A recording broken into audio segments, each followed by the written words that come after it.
Okay, so this is the second video on how to solve related rates problems. In the first video, I did a couple simple examples. In this video, I'm going to be doing a few more complicated examples. Okay, and this is just a reminder of how to solve related rates problems. Remember, you're going to understand the problem, draw a diagram so that you can figure out kind of what formulas you're going to use. You want to fill in any of your unknowns and givens. Rates are going to be with respect to time, and remember, you can use units to really help you out. The units, like feet per second, has to do with height, radius, width, how fast something's going. The cubic centimeters per minute has to be a volume with respect to time, so how fast the volume's changing. Then you're going to write an equation. This is usually some equation that you know from geometry. And then you're going to take the derivative of all variables with respect to time, and then you want to solve for the variable you're trying to figure out. Okay, in this example, sand falls from a conveyor belt onto a conical pile. Conical pile means cone-shaped, so I'm just going to kind of draw that now. It's going to be a cone-shaped pile at a rate of 10 meters cubed per minute. So this is a volume, so I can say that dV dt equals 10 meters cubed per minute. I'm sorry about my writing. The height of the pile is always 3/8 of the diameter of the pile. So I'm going to try to figure out how fast the height and the radius are changing when the pile is 4 meters high. So I know at the beginning of this problem the height is going to be 4 meters. So one thing I'm going to do is kind of write a relationship that they told me. The height is always 3/8 of the diameter. And if you wrote down the volume formula for the cone, it's 1/3 pi r squared h. Here's the problem. They're giving me information about the diameter and not the radius, so I'm going to convert this to the height. It's 3/8, and the diameter is twice the radius. So the height is really 6/8 of the radius, or 3/4 of the radius. Okay, so this problem is really easy if you are able to change the entire problem to have one variable and not the other. So we're going to start with height. So how fast is the height changing? So I'd like to keep height as a variable. So what I'm going to do is get rid of radius. So radius is 4/3 of the height. If I multiply by the reciprocal and move that over, we're going to use that relationship to get rid of radius in this problem. So I have volume equals 1/3 pi, and then the radius is 4/3 of the height squared times h. If I were looking for radius changing, then I would change it the other way. So I know that this is, I'm going to square this guy. So I have 16/9 h squared times h. Okay, so I have 16/27 pi h cubed. Okay, so the next step will be to actually do the derivative. So I have dV dt equals 48/27 pi h squared dH dt. And we're going to be looking for that. So I have 10 is 48/27 pi times 4 meters squared dH dt.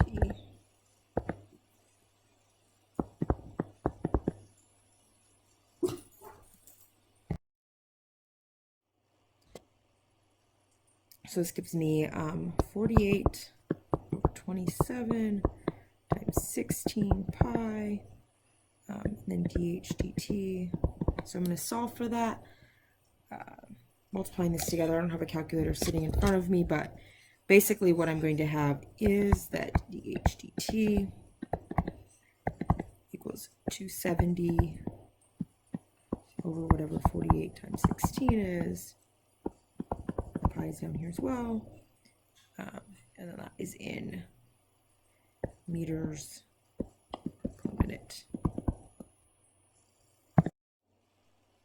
Okay, so for the first example, an airplane is flying on a flight path that will take it directly over a radar station. The distance s, so this variable right here, is decreasing at a rate of 400 miles per hour when s equals 10. What is the speed of the plane? So what they are giving me is that this plane is going to stay constantly flying 6 miles above the ground. So I'm going to label this is already x, so I'm going to label this side as y. So the picture's already drawn for me, and I know that y is going to be 6 miles. I also know that dy dt is 0. And the reason I know that is because that distance is staying the same no matter what. I know that they're telling me the x is a question mark. I don't know what that is. S is 10 miles. ds dt is 400 miles per hour. And I'm actually looking for the speed, which is dx dt. Okay, so setting up an equation, this is going to be a Pythagorean theorem problem, so I'm going to have x squared plus y squared equals s squared. And when I do this problem, I can use this to find x. So I'm going to go ahead and do that now. So I have x squared plus 6 squared equals 10 squared. And you can continue doing the Pythagorean theorem. I actually know from a 3, 4, 5 triangle that this x is going to be 8 miles. But if it helps you to go ahead and solve it, then go ahead, you can have, x squared plus 36 equals 100 and solve for x. Okay, so now the next step is I'm going to take this equation that I wrote and we're going to perform implicit differentiation. So d dt of x squared plus y squared equals the derivative of s squared. So I have 2x dx dt plus 2y dy dt equals 2s ds dt. So the one variable that was 0 is this guy, so we don't need him. So I'm going to put 2 times 8 dx dt equals 2 times 10 times 400. So dx dt equals 8,000 divided by 16, which equals 500 miles per hour. Okay, so for the second half of this problem, we're trying to figure out how fast the radius is changing. So one thing we're gonna have to do is figure out what the radius actually is at the beginning. So our height is 3/4 of the radius, so your radius is 4/3 of the height.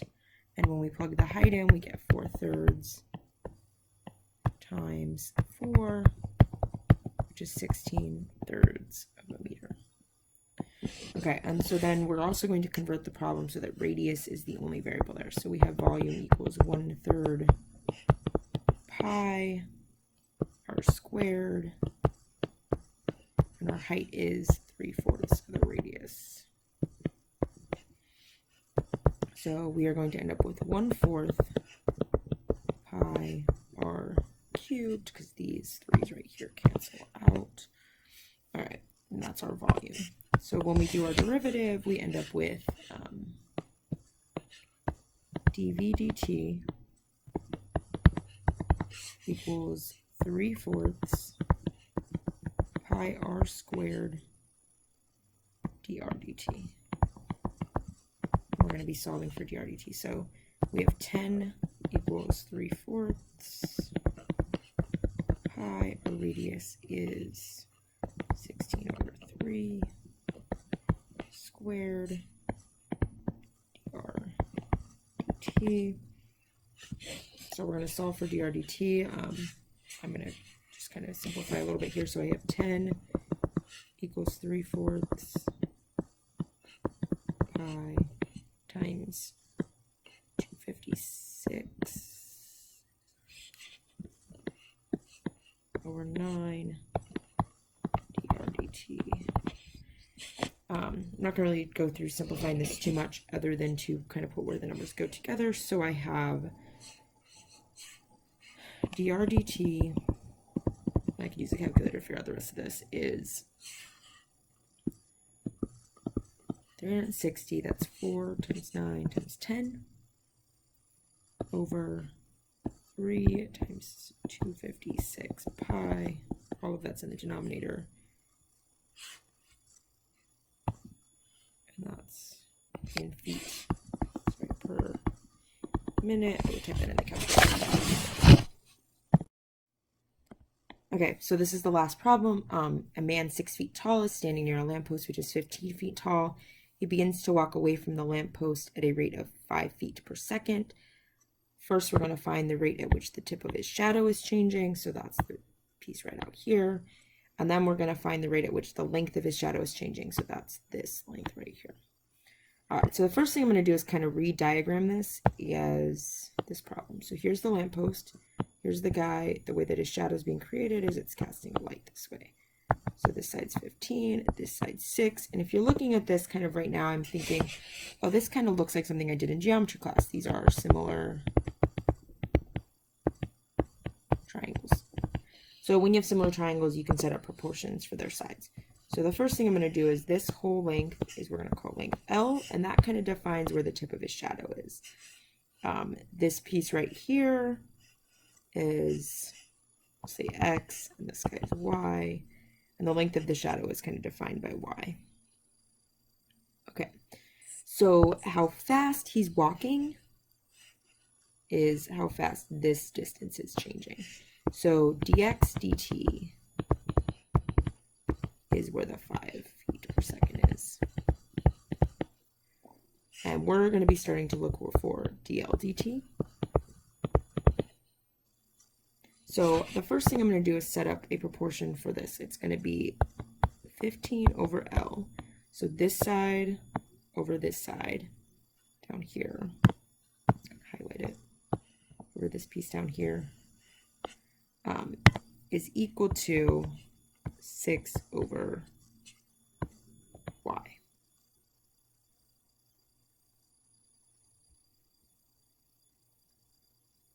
Okay, so the first thing I'm going to do is